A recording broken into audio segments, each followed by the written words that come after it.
What's up guys, Dakota here and welcome back to the Driven Mad channel. So in today's video, as you guys can tell behind me, I finally have my Bronco. Now I have had it for about a week now, but I thought what I'd do is kind of introduce it to the channel and then just kind of go over the spec overview of what I got, maybe kind of why I picked those options. Yeah, let's go ahead and jump into it. There are 2 or 3 minor little problems and I'll go into that at the end of the video. Nothing major, just I'll call it slight annoyances, but let's go ahead and dive into the spec of the Bronco.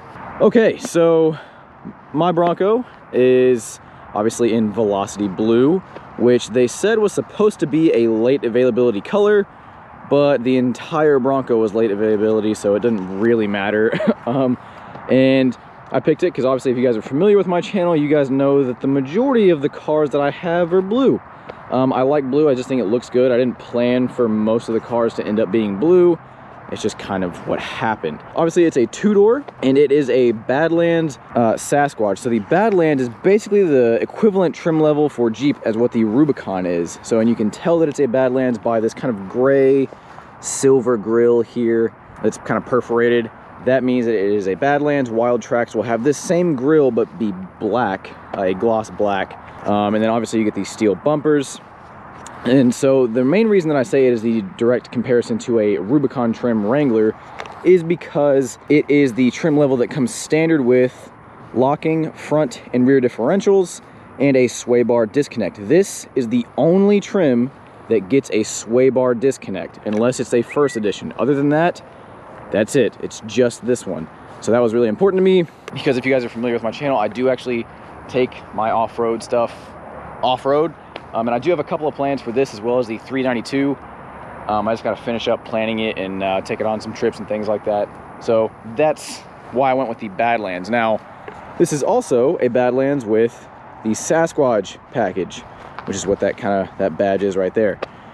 So what does the Sasquatch package add to a Badlands? So what it adds is 35-inch tires. These are Goodyear Territory tires. Now if you look at other vehicles like say the Ram TRX that have these same tires, they're Goodyear Wrangler Territory tires, but they don't want to say Wrangler because you know that's bad. And then it also gives you 17-inch bead-lock capable wheels, as well as high clearance fenders all around, high clearance suspension, which I don't really know what they mean by high clearance. I don't really know if it actually adds any extra lift or if it's just you get Bilstein dampers instead of the standard ones. So it adds that. It also adds a higher final drive ratio of 4.7, which seems to work really well, if I'm being honest, compared to say like my Jeep with the 6-speed manual and the 410 gears. And then obviously it is a hard top, which you can only get a 2-door Bronco, at least at the time that I ordered mine. You can only get it in a hard top. They do make aftermarket soft tops, but at the moment you can only get it in a hard top, and it's like kind of like this gray color. I'm not really sure if you guys can see. It's kind of like a matte finish here. It's in gray, and you can kind of see, I hope you guys can see, this is black. This is the molded in color, so this is not a black hard top. It's kind of grayish. But like I said, this is currently the only way you can get it. And then now some other exterior features. I went with the 2.7 liter twin turbo V6. You can get a 2.3 liter 4-cylinder, but I didn't want to get the 4-cylinder just because I'm kind of old school and I do tend to like typically the bigger engine, just because I figured, well, if I'm going to plan on upgrading it, if it's going to have 35s, I understand that the 4-cylinder makes decent power and torque, but I don't know, I felt better going with the V6, and I'm really happy that I made that choice. I also got the 10-speed automatic because you cannot get a manual with, at the time of me ordering mine, because this is a 2021, not a 22, you could not get a manual transmission with the Sasquatch package or the V6. So I would have done that, but it was not a thing you could do. So the only other really option on the exterior, I guess you could say, is I did get the tow package on this particular vehicle. So what's cool about the Bronco is when you add the tow package on the 2-door, it can actually tow the same as the 4-door, so 3,500 pounds, which if you're familiar with Jeeps, you guys will know that the 2-door Wrangler can only tow 2,000 pounds, which obviously none of these are really tow rigs, but if let's say you had a side-by-side and a dirt bike and you wanted to take those out, this would be able to do it, whereas depending on the side-by-side and dirt bike you had and trailer, The two-door Wrangler might struggle a little bit. So that's nice. So now if we step inside the Bronco with the frameless doors, now kind of watch this window. Watch, it seems kind of, it like kind of wobbles a little bit, so that's weird. So inside the Bronco, mine is a Lux package. So it comes standard with adaptive cruise control, the B&O sound system. It comes standard with the 12-inch screen, which looks fantastic, by the way. And also things like wireless charger, ambient lighting, evasive steering assist, blind spot monitoring, and the full 360-degree camera. Now, I chose to go with the vinyl seats, which are actually extremely comfortable. These things are really nice. And I like the little embossed Bronco you get right here. That's pretty cool. And the stitching's nice. And they don't feel bad. They don't feel like work truck seats. They feel, they say they're marine grade vinyl, so they kind of feel like boat seats almost, but they're really nice. If I just step in here and turn it on.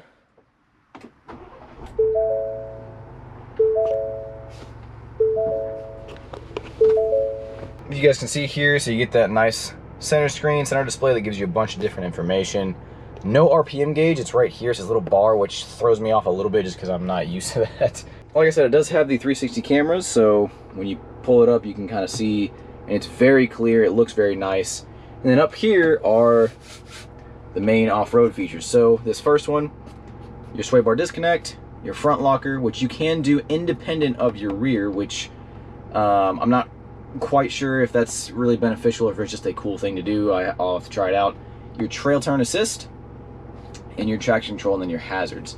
So again, sway bar disconnect for me, since I actually use it to go off-road, that's a big deal for me. I want as much articulation as possible. So if you want the most off-road capable Bronco, get the Badlands. At the moment, I'm sure when the Bronco Raptor comes out, which I'm a little annoyed about, I'm sure that will be even more capable. But at the moment, if you want the most off-road capable Bronco, get the Badlands Sasquatch.